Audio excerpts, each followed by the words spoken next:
कानपुर में कबीर जयंती महोत्सव का हुआ आयोजन, जिसमें रोटरी क्लब कानपुर एवं श्री सतगुरु धर्मदास साहब वंशावली प्रतिनिधि सभा कबीर धर्मनगर दामाखेड़ा जिला रायपुर छत्तीसगढ़ के तत्वाधान में हुआ संपन्न।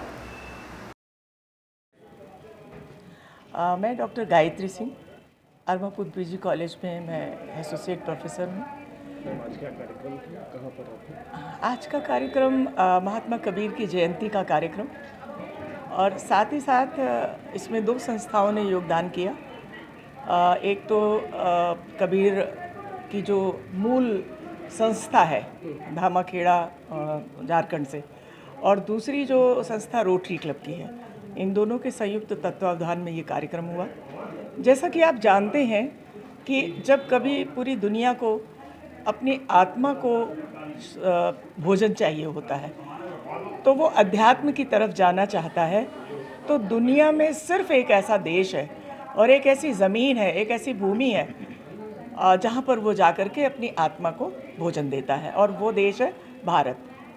और इस आध्यात्मिकता को, इस ताकत को बढ़ाने में कबीर का बहुत बड़ा योगदान रहा है। कबीर ना सिर्फ साहित्य के लिए एक विषय है, बल्कि वो अध्यात्म के लिए भी बहुत बड़े विषय हैं, और साथ ही साथ ज्ञान के मार्ग के साथ साथ प्रेम के मार्ग की भी पहचान वो कराते हैं।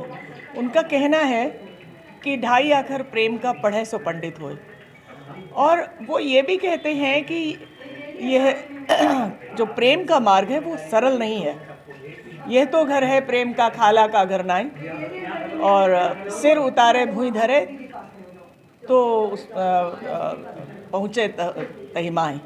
तो ये कहने वाले कबीर उधर ज्ञान मार्ग की साधना का मार्ग अपनाते हैं।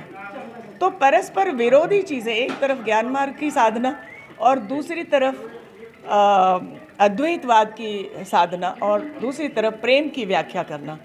उनका कहना है कि प्रेम ही वो ताकत है, वो शक्ति है जो मनुष्य को मनुष्यता की ओर ले जाती है।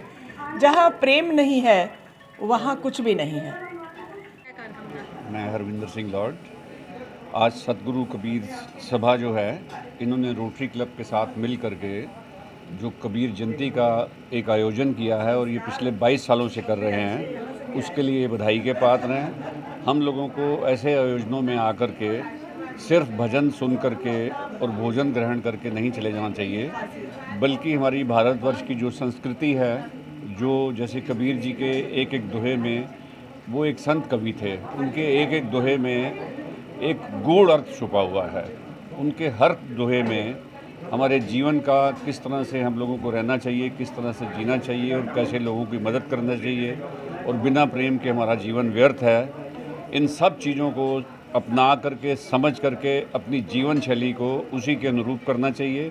ना सिर्फ अपनी जीवन शैली को, बल्कि अपने बच्चों को, आने वाली नौजवान पीढ़ियों को, और उसके साथ साथ ही आज के जो नौजवान भटक रहे हैं, उनको भी ऐसे योजनाओं में आकर के हमारी संस्कृति को अपना करके, हमारे भारतवर्ष के जो महान कवि और महान संत हुए हैं, उनके द्वारा दिखाए गए रास्तों पर चल करके भारतवर्ष को सिर्फ विश्व का महान ही नहीं, महानतम देश की तरफ बढ़ा करके एक कदम रखना चाहिए। ऐसे संस्कार हम लोगों में आएंगे तो हमारा भारतवर्ष जरूर विश्व का महानतम देश होगा। आप हमारे चैनल के माध्यम से जनता